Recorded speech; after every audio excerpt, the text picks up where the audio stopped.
Estás escuchando un audio de Mosaic Boston Church. Si deseas ver más recursos, conocer Mosaic Boston y las iglesias de nuestro vecindario o hacer una donación a este ministerio, visita mosaicboston.com. Padre Celestial, te alabamos por lo que eres en tu majestuosidad y tu santidad.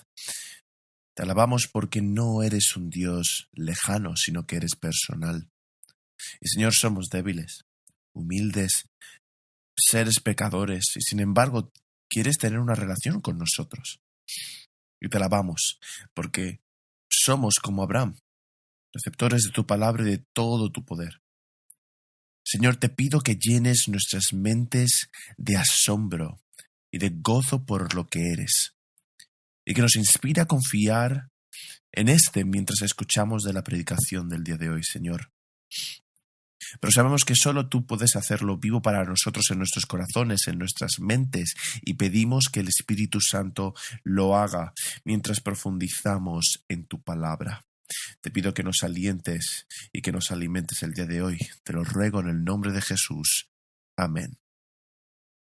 Mientras muchos de ustedes, algunos de los que están aquí regularmente, pueden notar que esta es la primera vez que estoy usando lentes aquí arriba, así que es mi aparición pública aquí enfrente de vosotros y realmente las estoy usando, no solo un accesorio para mi pequeña ilustración en un segundo, pero en realidad lucho por ver el texto cuando leo aquí arriba a menudo y es bueno ver realmente algunas caras desde aquí arriba, ¿no? Con las gafas.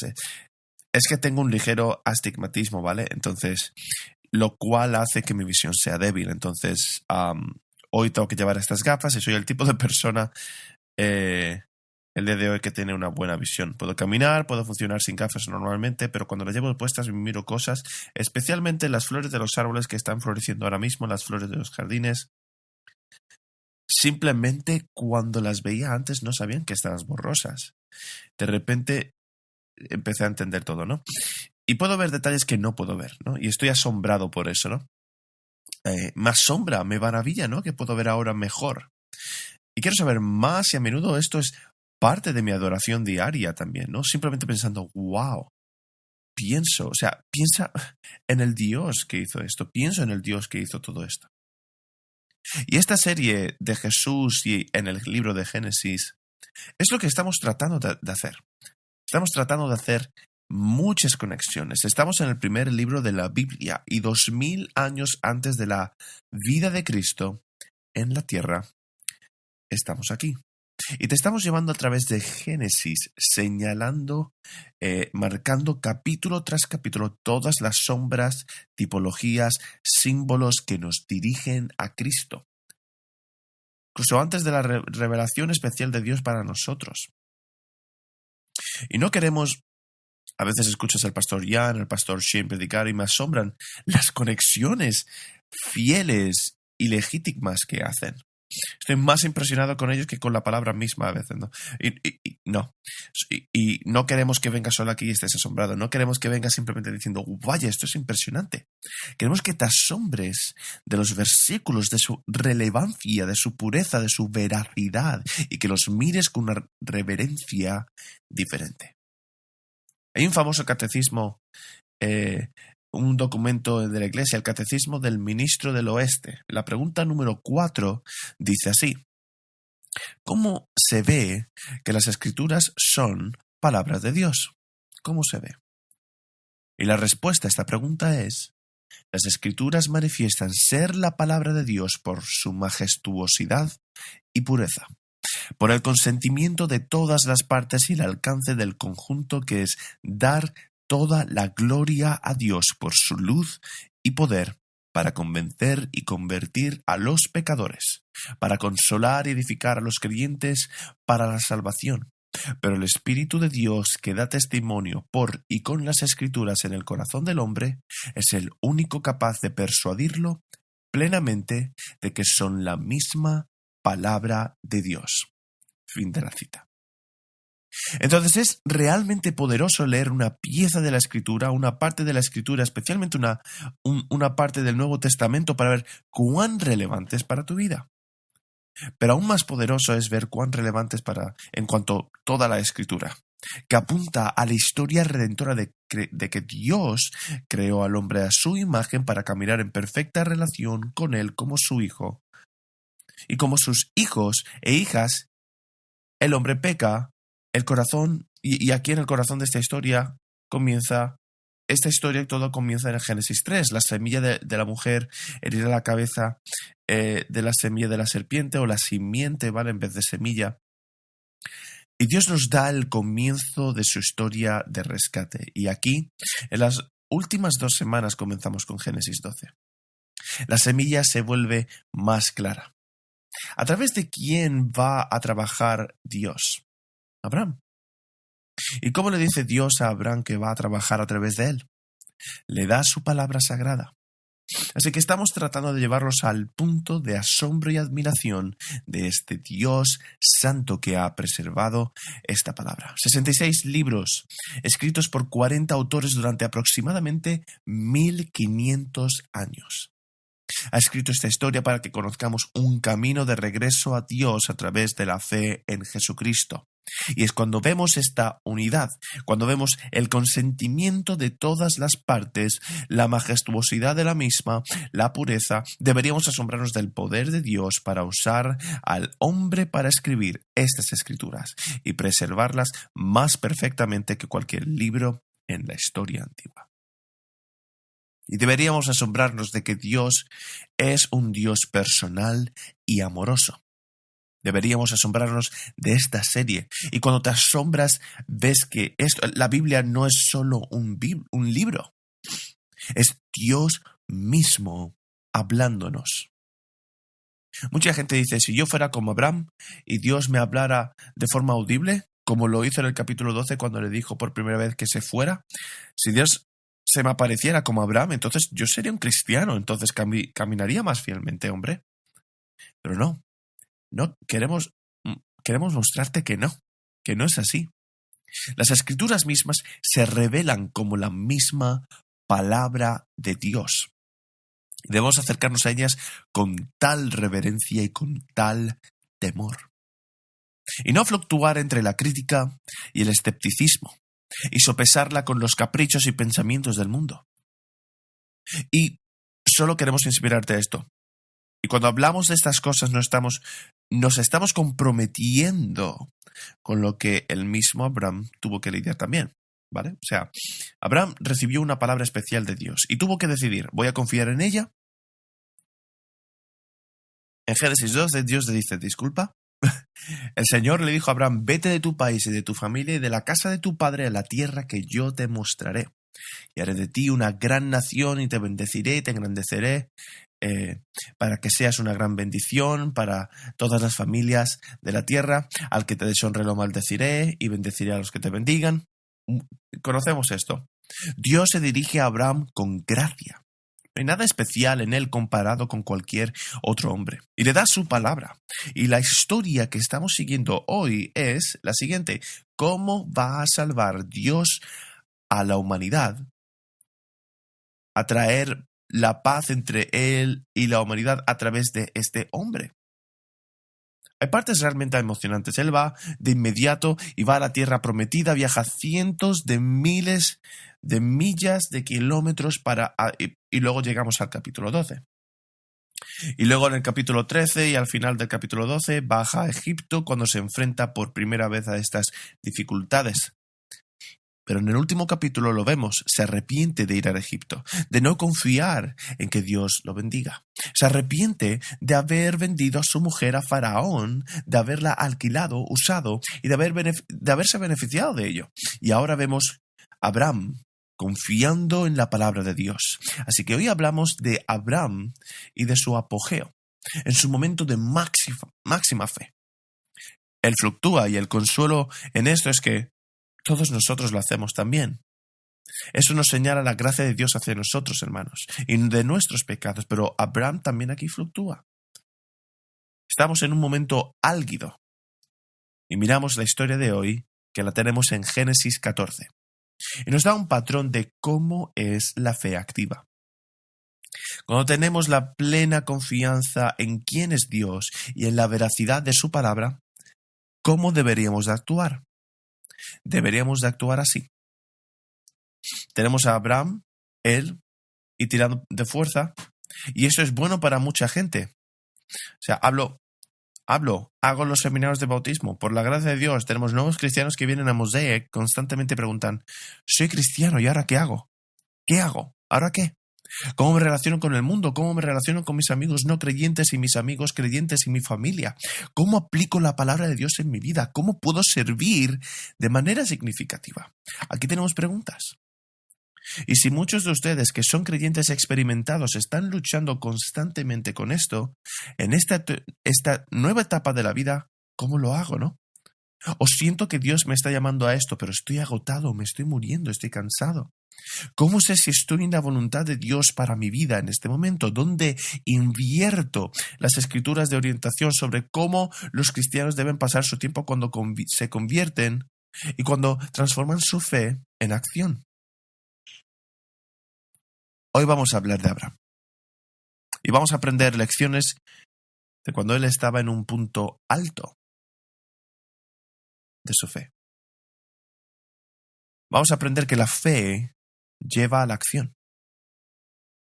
lleva al refrigerio y el refrigerio lleva a la fe. Ahora voy a empezar la fe con esto de que la fe lleva a la acción. Los primeros 12 versículos establecen el contexto para las acciones de Abraham. Así que voy a hacer lo mejor que pueda para pasar por estos nombres y hablarte del contexto. Aconteció en los días de Amrafel, rey de Sinar, de Arioc, rey de Elasar, de Kedorlaomer, rey de Elam, y de Tidal, rey de Gojim, que estos hicieron guerra a Bera, rey de Sodoma, y a Birsa, rey de Gomorra, a Sinab, rey de Atma, y a Semeber, rey de Zeboim, y al rey de Bela, es decir, Zoar. Así que estos reyes de ciudades-estado esencialmente los tenemos aquí, ¿vale? Reyes que no sean naciones enormes, seguramente no lo sabemos. Hay 4 reyes alineados con Kedorlaomer, y este Kedorlaomer es el pez grande. Es básicamente el gobernante de todos estos reyes. Y 4 reyes alineados contra 5. ¿Vale? Es básicamente todo esto. Y los 5 son de la zona de Canaán, donde vive Abraham. Así que cuando tenían disputas, hacían coaliciones, hacían alianzas, y esto es lo que está pasando en estos momentos. Versículo 3, estos últimos se reunieron como aliados en el valle de Sidim, es decir, del mar Salado. 12 años habían servido a Kedorlaomer, pero en el año 13 se rebelaron. Entonces se reúnen y dicen, vamos a unirnos y protestar contra Kedorlaomer este año. Y si vienen hacia nosotros, vamos a luchar juntos. Así que esto es lo que planean, intentar que Kedorlaomer venga. Y lo hace. Y los versículos 5 al 7 ilustran el poder de Kedorlaomer cuando viaja casi 1000 millas desde donde está hoy el suroeste de Irán hasta esta tierra, hasta estos estados vasallos suyos. Versículo 5. En el año 14, Kedorlaomer y los reyes que estaban con él vinieron y derrotaron a los refaitas en Astarot Karnaim, a los zucitas en Ham, a los emitas en Sabe Kiriataim y a los oreos en el monte de Seir hasta el Parán, que está junto al desierto. Entonces volvieron en Mispat, es decir, Cades, y conquistaron todo el territorio de los amalecitas y también a los amorreos que habitaban en Hazezón Tamar. Así que pues, este rey va hacia el oeste y hacia el sur hasta la tierra de Janim. Versículo 8. El rey de Sodoma con el rey de Gomorra, el rey de Atma y el rey de Zeboim y el rey de Bela, es decir, Zoar, salieron y les presentaron batalla en el valle de Sidim, es decir, Kedorlaomer, rey de Elam, a Tidal, rey de Gojim, a Amrafael, rey de Sinar, y a Arioc, rey de Elasar. 4 reyes contra 5. El valle de Sidim estaba lleno de pozos de asfalto y el rey de Sodoma y el de Gomorra, al huir, cayeron allí, y los demás huyeron a los montes. Los reyes, 5 reyes en su tierra natal, van a la guerra contra estos 4 reyes. No sabemos cuán parejos realmente eran los números, pero caen en estos pozos de betún. Algunas traducciones dicen pozos de limo, pero en realidad son como pozos de alquitrán. Es un limo de petróleo que rezuma del suelo y es pegajoso e inflamable. Por lo tanto, es un poco confuso. Esta es su tierra natal. Una traducción dice que bajaron al pozo de limo, así que tal vez no lucharon contra el enemigo, solo lo dejaron pasar. Y en el versículo 11 tenemos al enemigo. Entonces tomaron los bienes de Sodoma y de Gomorra, con todas sus posesiones, y se fueron. Se llevaron también a Lot, sobrino de Abraham, con todas sus posesiones, pues él habitaba en Sodoma, y se fueron. Así que independientemente de lo que ocurra en estas fosas, Kedorlaomer gana la batalla.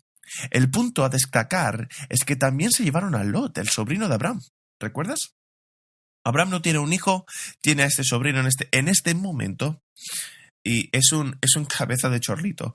Es una espina en el costado, básicamente, pero siempre está tomando malas decisiones. Y Abraham le dio la oportunidad a Lot cuando sus rebaños le hicieron demasiado grandes en su familia para llevarlos a su elección de tierra. Y Lot elige la tierra que parece más hermosa, fértil, en dirección a Sodoma. Y Sodoma, conocida por su pecaminosidad, y Lot, simplemente no importándole eso, va en esa dirección. Aquí, entonces, tenemos a Lot yendo hacia Sodoma. Se ve envuelto en esta guerra, es arrastrado, capturado como prisionero de guerra. Y aquí es donde Abraham se involucra. Y quiero enfocar la fe y la acción. ¿Qué es lo que hace Abraham?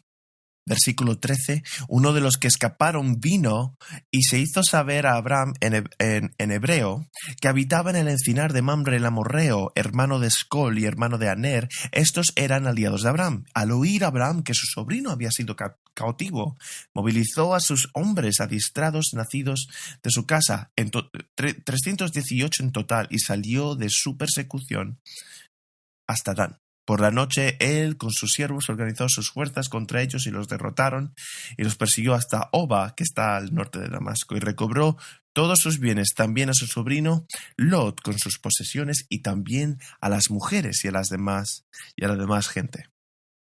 Así que, en el pasado él tenía la palabra de Dios, enfrentó el desafío en la hambruna, fue a Egipto.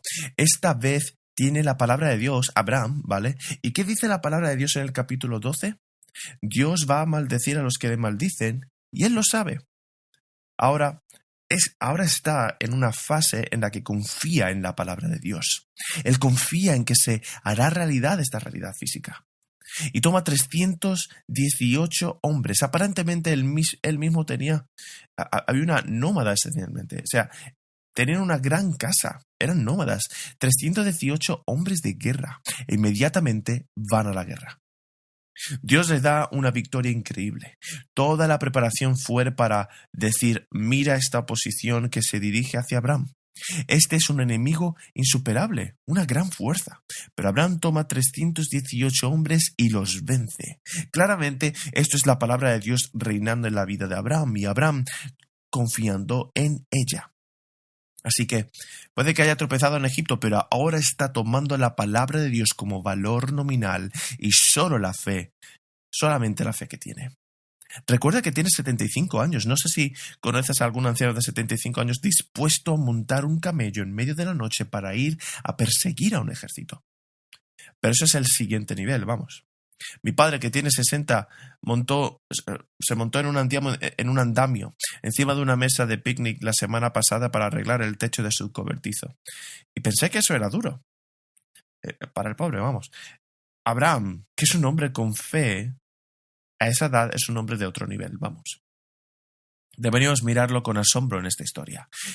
Vemos que tiene esta palabra especial de Dios y actúa, pero realmente nuestra situación no es diferente. Hemos visto las profecías del Antiguo Testamento que señalan a Cristo hacerse realidad. Hemos visto, tenemos la voluntad revelada de Dios en su totalidad, así que ¿cómo debemos de actuar? Y esta es la gran pregunta, ¿por dónde también empezamos? No todos los cristianos tienen que salir a pelear las guerras, entonces, ¿por dónde empezamos? ¿Cómo decide Abraham poner su fe en acción? Ahora esto es, cuando su familia se involucra, versículo 14, cuando Abraham oyó que sus parientes habían sido llevados cautivos, ¿no? Oyó que sus parientes habían sido llevados cautivos, salió con sus hombres entrenados. Esta palabra pariente podría traducirse a menudo como hermano. Lot es su sobrino, pero hay este elemento en el que llama a Lot su hermano un par de veces en Génesis. Y también la Escritura, el Nuevo Testamento nos dice que Lot es justo. Aunque un poco de cabeza de chorlito, pero por gracia parece haber sido salvado. Y la justicia de Cristo fue contada, según aparece en las Escrituras. Pero Abraham ve esta fuerza reunida. La noticia de la guerra probablemente se estaba extendiendo en la tierra. Y él es deliberado acerca de cuánto se involucra. Y eso es cristiano. ¿Cómo sabemos en nuestra posición como pueblo de Dios? ¿Cómo sabemos cómo involucrarnos con el mundo que nos rodea? Y es la familia. Este texto nos guía hacia la familia. Hay mucha sabiduría aquí. No involucrarse en algo que no esté relacionado con uno, con su familia y con los más cercanos. Y hay este elemento ambiguo donde es la familia espiritual y biológica con Lot en esta situación. Proverbios 26:17 capta esto. El que se mete en un pleito que no es suyo es como el que toma por las orejas a un perro que pasa.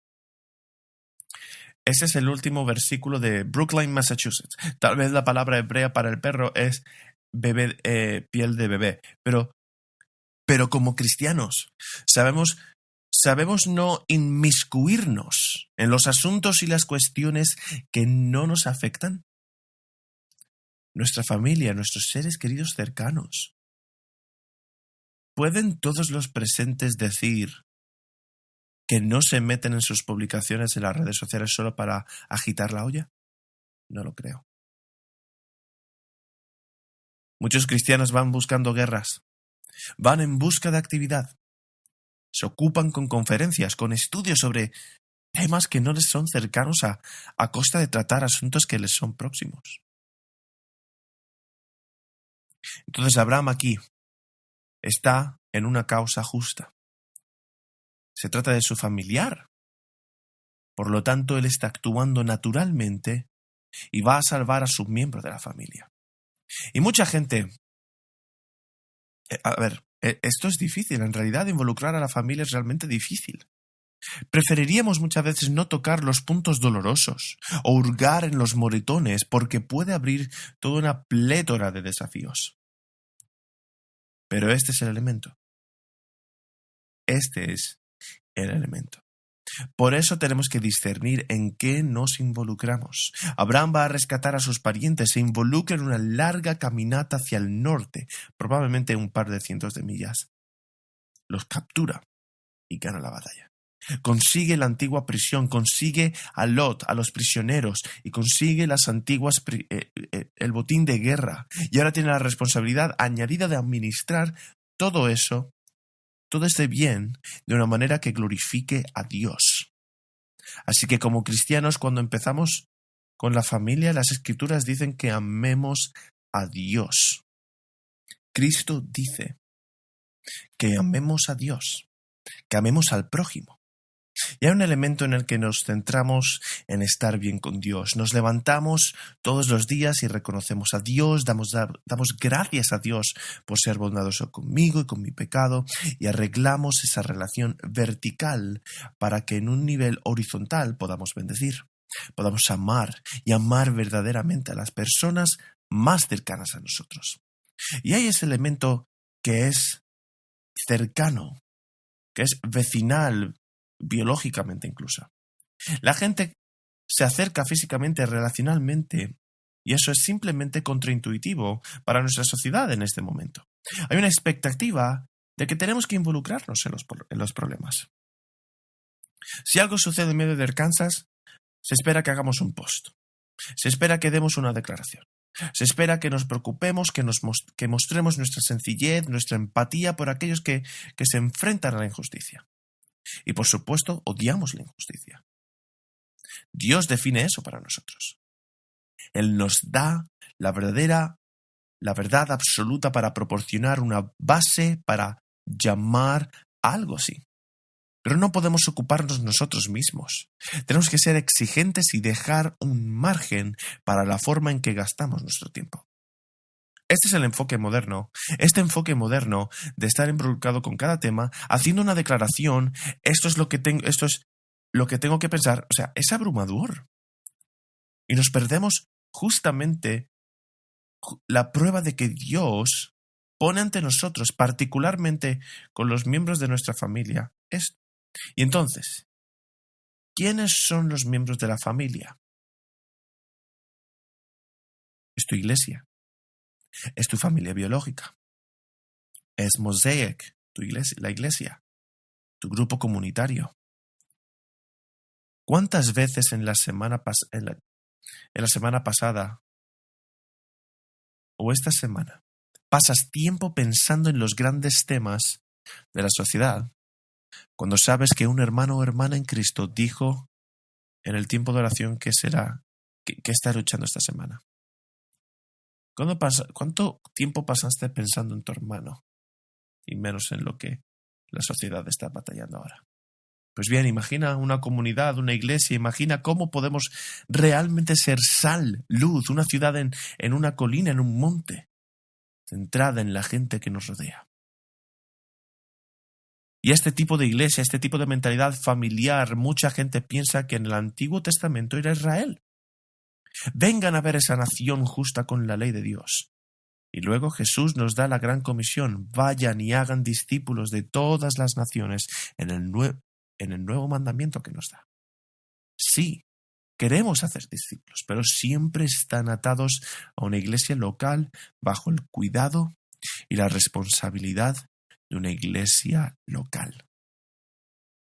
No son llaneros solitarios que salen a evangelizar a la gente convirtiéndola y no se aseguran de que estén en una iglesia local. En la iglesia del Nuevo Testamento nos preocupamos por nuestros hermanos y hermanas. Juan 13 dice, un nuevo mandamiento os doy, que os améis unos a otros como yo os he amado. Debéis amaros unos a otros. En esto la gente sabrá que sois mis discípulos, si os amáis unos a otros. Santiago 5 nos muestra la importancia de perseguir, de ir tras los hermanos y hermanas en Cristo. Esa es la parte más difícil de ir a la iglesia. Tienes a un hermano o una hermana que está en pecado, que no lo admite y no quieren tu cuidado, no quieren tu amor y tú estás llamado a ir tras ellos. ¿Cuántos de nosotros fácilmente nos alejamos de estas situaciones? Santiago dice, hermanos míos, si alguno de vosotros se aparta de la verdad y alguien lo hace volver, sabed que quien haga volver a un pecador de su extravío salvará a su alma de la muerte y cubrirá multitud de pecados. Entonces, ¿cómo pones tu fe en acción? ¿Te ocupas de luchar o luchas por cosas que no son tuyas? ¿Participas en diálogos infructuosos en las redes sociales? ¿Acaso eso sirve para algo? ¿O estás dedicando tiempo a edificar a los hermanos y hermanas más cercanos a ti? ¿Te estás comprometiendo con los miembros de tu iglesia, creyentes y no creyentes, y con los vecinos que Dios te ha puesto al lado? Tú eres la persona que, aunque te sientas poco preparada, conoce la situación mejor que nadie. Eres el que mejor puede relacionarse con su situación. Dios te ha equipado para perseguirlos como Abraham persiguió a Lot. Por lo tanto, tenemos que ser fieles con las tareas grandes y pequeñas que Dios pone naturalmente, orgánicamente, en nuestras vidas. Solo eso honra a Dios. Es un medio para perseguir los mandatos básicos de Cristo. Y con mi siguiente punto quiero hacer la afirmación al convertir nuestra fe en acción, extendiéndonos para su gloria en estas situaciones, nos estamos posicionando para ser alimentados más por Cristo. Así que la acción nos lleva al refrigerio, a refrescarnos. Esto tiene algo de bíblico, de paradójico. Hechos 23:5 lo menciona, de que en todas las cosas, dice, os he mostrado que al trabajar duro de esta manera debemos ayudar a los débiles y recordar las palabras del Señor Jesucristo, como Él mismo dijo, que es más bendito dar que recibir.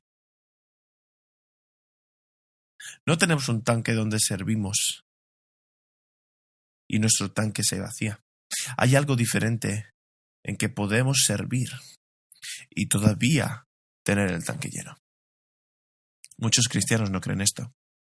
El mensaje que estamos escuchando mucho ahora es el cuidado de uno mismo. Cuida de ti mismo para que puedas cuidar de los demás. Pero Cristo dice que te pierdas a ti mismo por causa de mí. Y este es el medio para encontrarte a ti mismo. Y veo esto en nuestros textos.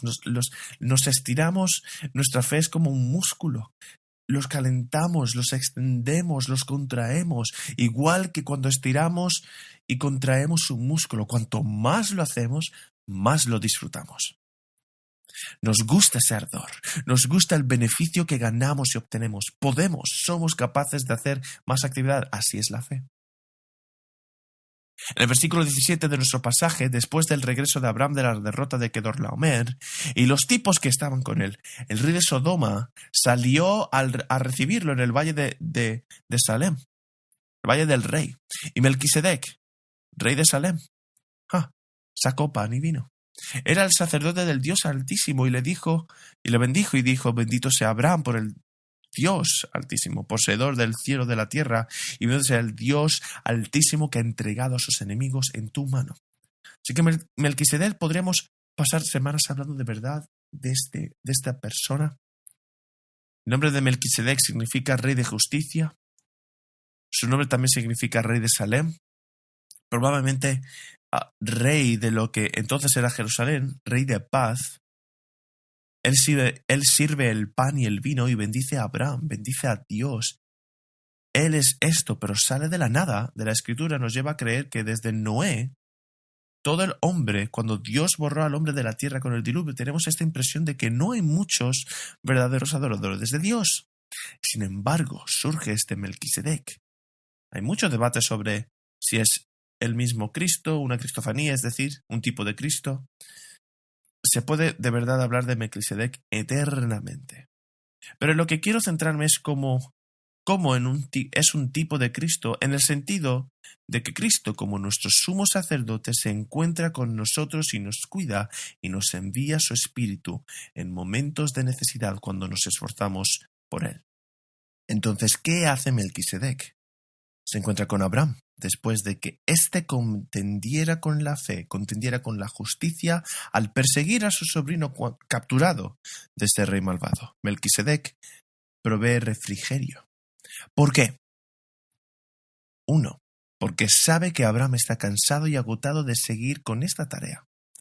Las Escrituras muestran que cuando los siervos del Señor luchan por la fe, los creyentes pueden esperar que el Señor se reúna con ellos. Esté con ellos. Piensa en Sadrach, Mesach y Abed-nego, en el horno de fuego. Piensa en Daniel en el foso de los leones. Cristo los consoló con su presencia. Y creo que esto fue una cristofanía. Es un poco diferente.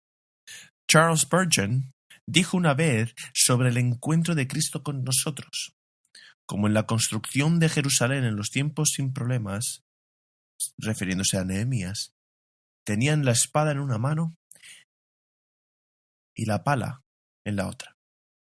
Así que nuestro Señor Jesucristo piensa que mientras nos enseña a usar la espada, se preocupa de edificarnos y construirnos en la fe al mismo tiempo. Comprende que los guerreros requieren carne de fortalecimiento y que especialmente cuando están bajo un conflicto severo necesitan comodidades extraordinarias para que sus almas se mantengan y sean refrigeradas. Los mártires protestan que nunca han tenido tanta comunión con Dios en ningún otro lugar como en las cavernas de las colinas o los pantanos de los bosques a los que fueron desterrados por causa de Cristo. Y que incluso en la roca, una extremidad de la tortura, o incluso en el hierro de la arena, en el calor del fuego, incluso allí la dulce presencia de Cristo ha sido para ellos una delicia sobrecogedora, de modo que casi han perdido el sentido de dolor. Gasta tus fuerzas para Dios, hermano. Pues cuando el desmayo parezca inevitable, entonces vendrá una renovación tan dulce de tus fuerzas que, como el águila, extenderás sus alas y te elevarás para comulgar con Dios en alegrías solitarias. Cristo, tu Melquisedec, saldrá a tu encuentro en tus conflictos como nunca lo hizo antes. Fin de la cita. Esto es algo radical. Pensar que es cuando nos estiramos y nos extendemos que seremos alimentados. Muchos de nosotros, muchos cristianos, tienen miedo de salir en la fe para apoyar a un hermano y una hermana actuando en fe, actuando en un llamado que parece insuperable, pero ellos solo temen este agotamiento físico. O salen inicialmente y es desafiante, agotador, y en ese primer sentimiento de desafío vuelven a caer en las muletas en las que se apoyaron, en las que se destetaron. Los hábitos, patrones, el autocalmante, el escape. Para muchos cristianos, creo que muchos de nosotros estamos realmente, si somos honestos con nosotros mismos, estamos viviendo de vacaciones en vacaciones en vacaciones, y aquellos de nosotros que podemos permitirnos vivir aquí en un lugar como Boston, si podemos quitar estas comodidades, patrones con los que hemos crecido, esas actividades de ocio fuera de nuestra vida, si las quitásemos, ¿podríamos confiar luego en que Dios nos traería satisfacción? Ahora, esto es difícil, pero las Escrituras dicen que Él va a aparecer aquí. Melquisedec lo hace por Abraham después de esta batalla. El Nuevo Testamento se basa en esto. Y bendito sea el Dios y el Padre de nuestro Señor Jesucristo, el Padre de las misericordias y Dios de todo consuelo, que nos consuela en nuestra aflicción.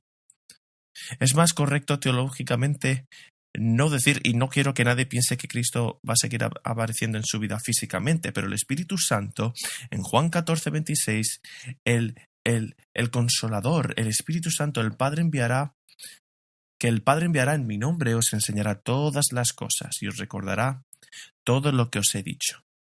Así pues, tenemos el Espíritu Santo. Cristo ha ascendido y su Espíritu se derrama sobre nosotros y nos conforta justicia en el campo de batalla.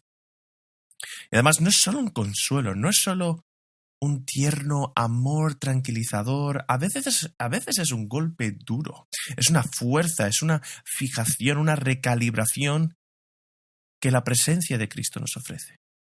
Y justo en nuestro texto es sutil. El verso 20, la segunda parte, Abraham se encuentra con Melquisedec y recibe su bendición, y Abraham le dio la 10ª parte de todo. Hebreos 7:4 comenta esto. Mirad qué grande era este hombre al que Abraham, el patriarca, dio la 10ª parte del botín. El versículo 7 de Hebreos 7 dice que es indiscutible que el inferior, Abraham, es bendecido por el superior. Entonces Abraham, es este rey, y este rey victorioso que acaba de capturar a su enemigo, que acaba de mandar a todos en la región durante la última década. Abraham se encuentra con Melquisedec, ¿y qué hace? Ofrece un diezmo, y esto no es un tributo. Abraham es el vencedor, y Abraham ve algo en el carácter regio, la grandeza de este rey sacerdote, y adora. Es, por lo tanto, llevado a un punto de humildad. Tal vez este es el ofrecimiento de Dios cuando somos victoriosos. Hay esa tendencia, cuando nos estiramos, cuando estamos en la fe, hay esa tendencia a obtener orgullo, a llenarse de confianza, a llenarse el pecho y a pensar que ganamos la victoria. O a veces, cuando no somos tan victoriosos, cuando todavía estamos en la batalla, es desafiante y se siente como si estuviéramos perdiendo. La amargura, la ira, el derecho hacia Dios comienza a crecer. ¿Y cuál es la mejor manera de contrarrestar esto? Es la presencia misma de Dios. No hay nada que nos humille más, que nos conforte y que nos humille más que la presencia de Dios mismo. Y el Espíritu Santo, cuando viene a nosotros, nos da estas pequeñas correcciones. No quiero guardarle rencor a mi esposa por algo, pensando que probablemente ella está siendo infantil en este momento. Pero, ¿qué hace el Espíritu en este momento? Él me recuerda, solo pequeños recordatorios. ¿Piensas que ella es infantil? Mira a tu Padre Celestial, mira la forma en la que te quejas, mira la forma en la que te quejas. Él ha sido bondadoso contigo y sí que tú sé bondadoso con ella. Busca reconciliación para mi gloria. Y el Señor nos sale al encuentro. No solo los consuela, nos corrige. Y esto es como Isaías, esta especie de presente de choque que llenamos en la presencia de Dios. ¡Ay de mí, porque estoy perdido! Soy un hombre de labios impuros y habito en medio de un pueblo de labios impuros. Tenemos la sensación de que Abraham está experimentando algo así. Es llevado a la adoración, al servicio de su Dios, cuando este reabastecimiento reaviva su fe. Este es el último punto donde quiero entrar, el reabastecimiento donde lleva la fe. El rey de Sodoma dijo a Abraham, dame las personas, pero toma el bien para ti. Pero Abraham dijo al rey de Somorra, he alzado mi mano al Señor Dios Altísimo, poseedor del cielo y de la tierra, para no tomar ni un hilo ni una correa de sandalia, ni nada de lo que es tuyo. Porque no sea que tú digas que yo he hecho rico a Abraham, no tomaré más que lo que hayan comido los jóvenes y la parte de los hombres que fueron conmigo. Aner, Escol y Mamre tomarán su parte. Abraham recibe la reposición de la palabra y está preparado para dar un paso adelante en la fe una vez más. Está preparado para convertir su fe en acción. Y tiene que ser rápido. Porque ¿qué sucede? El rey de Sodoma, este tipo que acaba de perder la guerra, Abraham lo rescata y le dice, es todo lo contrario, Melquisedec, le dice. Toma el botín, quiero a mi pueblo. Abraham, y esto es lo que sucede, por lo que necesitamos que el Señor nos encuentre en los momentos cuando a menudo tenemos la victoria por el bien del reino de Dios. ¿Quién derrota? Al propio Satanás. ¿A quién barre? Al propio Satanás. Muchos de los comentaristas dicen que esta es la última batalla de Abraham en este capítulo de la fe. La guerra física. A veces las batallas físicas por Dios son más fáciles de enfrentar que las batallas espirituales. Abraham es confrontado inesperadamente por el enemigo para confiar en Dios. ¿Y qué hace él? Dice que está atrapado entre elegir tomar la palabra de Dios, su promesa de guerra, y elija a Dios. La presencia de Melquisedec dice que levanta la mano. Hace una promesa. He levantado mi mano al Señor Dios Altísimo, creador del cielo y de la tierra, para no tomar ni un hilo, ni una correa de sandalia, ni nada de lo que es tuyo, a no ser que digas que yo he hecho a Abraham rico. Y así, este es el Abraham del que estamos hablando, independientemente de lo que hayas pensado en él en el capítulo 11. Cuando su primera prueba fue Egipto y vendió a su mujer, la prostituyó al faraón para protegerse. Y Abraham está, como podemos ver, en un proceso de crecimiento. Ves que está dispuesto a renunciar realmente a todo placer que le ofrecían estas riquezas aquí. Este placer temporal para confiar en que Dios cumpliría sus mayores promesas. Además, ve que este tesoro no lo va a satisfacer. No le dará lo que puede dar el Señor, este gran Dios que se le ha revelado lleno de gracia y que quiere una relación personal. Abraham se aferra a las promesas de Dios aunque no ve que se cumplan allí mismo. confía igualmente en que Dios las cumplirá. Y está más preparado porque no tropieza. Cuando perdemos estas batallas, cuando tropezamos, es casi como si tuviéramos más bien que recuperar esta fuerza de nuevo. Tenemos que recuperar este ciclo, esa confianza en Dios. Abraham está en el punto de fortaleza, obteniendo esas ganancias, y nosotros podemos tener eso mismo en nuestra vida cristiana. ¿Crees eso? ¿Persigues eso? ¿O estás constantemente acudiendo a esas pequeñas fuentes que te van a calmar, que te van a dar una sensación, una satisfacción temporal?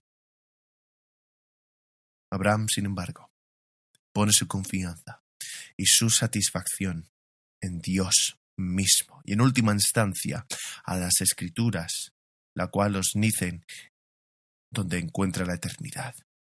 Y por nuestra fe en Cristo, nosotros como Abraham tenemos acceso a la tierra prometida. Nosotros por la fe tenemos acceso al gran tesoro, un hogar en las mansiones de Cristo. Y cuando nos enfrentamos a esta pregunta, ¿voy a confiar en Dios, en sus promesas? ¿Voy a sentirme honrado incluso para recibir su palabra y servirle? ¿O voy a servir en los caminos del mundo? Tenemos que seguir a nuestro padre Abraham, su ejemplo. Cristo mismo, su ministerio está despegando. Satanás se le acerca y lo lleva a un monte y le dice: te ofreceré todo esto. Todo esto te ofreceré, todos estos reinos, las ciudades de este mundo y todo lo que tienen, si me sigues. Pero Cristo responde a Satanás: no. ¿Qué hizo Cristo con su vida? Dejó su perfección celestial de Padre, Hijo y Espíritu, engendrado desde el principio, existía en la Trinidad, y el Verbo se hizo carne y habitó entre nosotros. Dejó una riqueza perfecta, una alegría perfecta, un esplendor, y fue a las profundidades del infierno para redimirnos. Y nosotros como Cristo, nosotros como nuestro Padre Abraham, necesitamos hacer las mismas elecciones. Necesitamos elegir a Dios, elegir sus riquezas, elegir su presencia sobre las del mundo. ¿Lo harás así? Oremos. Padre Celestial, te alabamos porque eres bondadoso con nosotros. Señor, a menudo no merecemos tu presencia, no merecemos que te encuentres con nosotros en el momento, porque nos preguntamos, nos desviamos, nos alejamos de ti intencionadamente. Pero Señor, tú nos persigues y nos das la oportunidad de alejarnos, de volvernos y arrepentirnos, de volvernos hacia ti y hacia la fe una y otra vez. Y te ruego, Señor, que nos ayudes a detener el ciclo. Ayúdanos a ir en una trayectoria ascendente de ganancias en la fe. Sin embargo, solo sentimos el ardor y la atención del momento porque nos dirigimos a las comodidades. Que nos ayudes a no volver a las cosas del mundo y que nos ayudes a decir no. Que primero nos dirijamos a ti y que seamos alimentados y satisfechos en ti. Señor, ayúdanos a permanecer fieles hasta que vuelvas y que podamos así disfrutar de ti en toda tu perfecta gloria. Te lo ruego en el nombre de Jesús. Amén.